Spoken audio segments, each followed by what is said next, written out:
लड़का पूरी तरीके से ठीक हो गया, पर उसका गुस्सा वहीं का वहाँ रुक गया।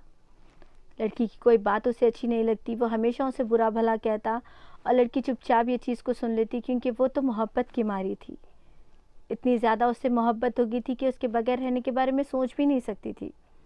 जितना हो सके लड़की प्यार से बात करने की कोशिश करती और एक उम्मीद और आस से उससे बार बार पूछते रहती कि तुम मुझसे शादी तो करोगे ना।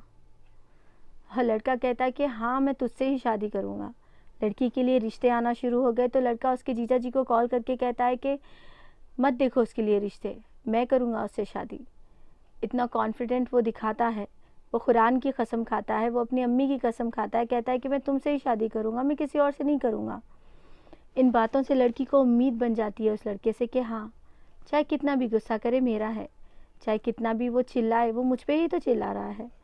ऐसे सोच के उसका गुस्सा, उसका चिल्लाना, उसकी जली कटी बातें सारे वो चुपचाप सह लेती, ये सोच के कि मेरा है, मुझ पे ही चिल्लाएगा, किसी और पे चिल्लाने का थोड़ी ना इसे हक दूंगी।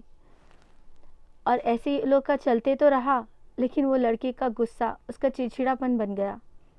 जब जब लड़की ये पूछती कि तुम मुझसे शादी तो करोगे, लड़का अब उस बात पे गुस्सा होने लगा, कहने लगा कि तुम्हारे पास और कोई बात ही नहीं है, तुम्हें यही करना है, शादी शादी शादी, बस शादी के बारे में सोचना है और कुछ नहीं सोच सकते।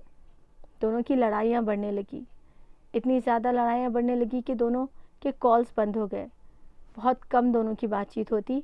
फिर एक दिन दोनों ने सोचा कि हम कहीं मिलते हैं, मिलके अच्छे से बात करेंगे। तब दोनों एक साथ मिलने के लिए जाते हैं बाहर, और वहाँ पे लड़के का फ़ोन ऑफ हो जाता है।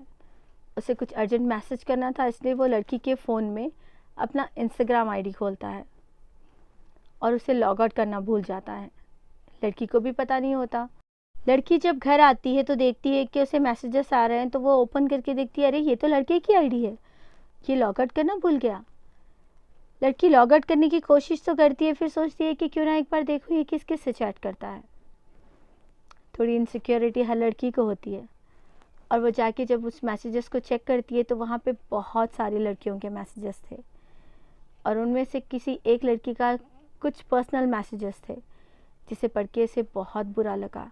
ये बहुत रोई, इसने खाना पीना छोड़ दिया, उस लड़के से बात की, उसे बताया कि ये सब क्या है, तुम मेरे साथ ऐसा क्यों कर रहे हो, क्या कमी रह गई थी मेरे प्यार में, क्या कमी रह गई थी मेरी मोहब्बत में जो तुम ऐसे कर रहे हो। लड़के को बहुत गिल्ट फील होता है और वो कहता है कि मुझे माफ़ कर दो, पता नहीं मुझसे ऐसी गलती कैसे हो गई, मैं अब से नहीं करूँगा, मैं सिर्फ तुम्हारा बन के रहूँगा। लड़की कहती है कि मैं कैसे यकीन कर लूँ तुम्हारे ऊपर।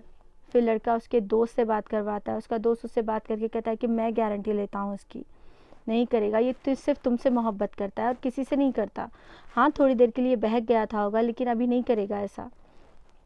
लड़की उस लड़के को माफ़ तो कर देती है, लेकिन उसके दिल से वो बात नहीं जाती, और यहाँ पे लड़की के अंदर बदलाव आना स्टार्ट हो जाते हैं, क्योंकि उसे ऑलरेडी पता, लड़की को पता जो चल गया था कि लड़का किसी और से बात करता है, तो लड़के के दिल में से वो डर भी निकल गया। अब ऐसा वक्त आ गया था कि अगर लड़की कॉल करती तो लड़का उससे 5 से 6 मिनट बात कर लेता, अगर कॉल नहीं करती तो वो कॉल नहीं करता सामने से। 5-6 मिनट बात करने के बाद वो कहता है कि थोड़ा सा बिजी हूँ, कुछ देर में कॉल करूँगा, और लड़कियाँ इंतज़ार में रहती, पर लड़के का कॉल नहीं आता। ऐसे ये लोग का चलते रहा। लड़की जब भी उसे कॉल करती, मैसेज करती, लड़के का रिप्लाई तब का तभी नहीं आता। अगर कॉल पे बात भी करता तो किसी न किसी बात पे गुस्सा हो जाता, लड़ाई करता और गुस्से से फ़ोन कट कर देता।